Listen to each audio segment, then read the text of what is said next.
So Takashi Murakami is one of the best-known artists from Japan, and I am a friend of his, and I've had some opportunities to discuss art and so on with him. And I think he's the combination of really wonderful things. Like, first he is a great artist, as you can see, and he's an icon really around the world in terms of Japanese contemporary art.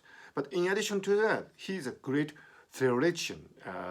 He wrote a PhD thesis at the Tokyo University of Fine Art and Music, Tokyo Keidai, which is an elite institution in Japan, and in which he theorized about the foundations of art, and he is very knowledgeable about the history of art in Japan and in the world. And for example, his concept of superflat is, really just the right word to describe what the potentialities of Japanese art could be in the contemporary world.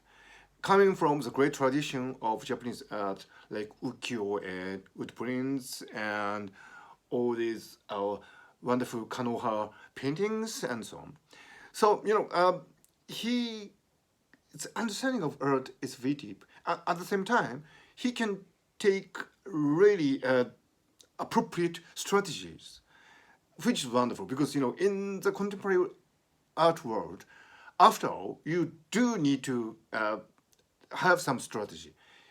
It doesn't make sense to be naive about it, because if you look at it, even the impressionist, well, when I say the even, I don't mean it in a derogatory way, but impressionists did have their strategy.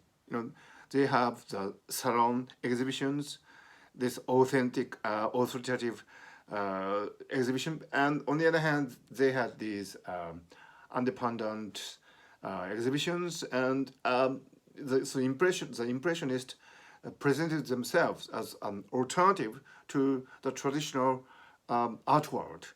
I think Takashi Murakami did something similar to that.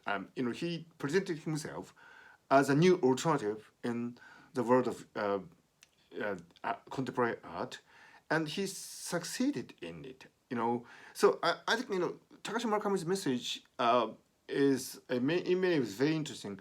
His reference to otaku world, or the geekish world of Japanese culture, and his reference to the pop culture, all these things was just right strategy in terms of entering the contemporary art market, and at the same time, it was aesthetically very productive because you do need to have these concept right before you start doing all these detailed workings on art, which I think is a great lesson for anybody who wants to be an artist in a contemporary world, because you have to have the right strategy and right approach in order to enter the market and make a splash. Otherwise, you cannot really have an impact on these things.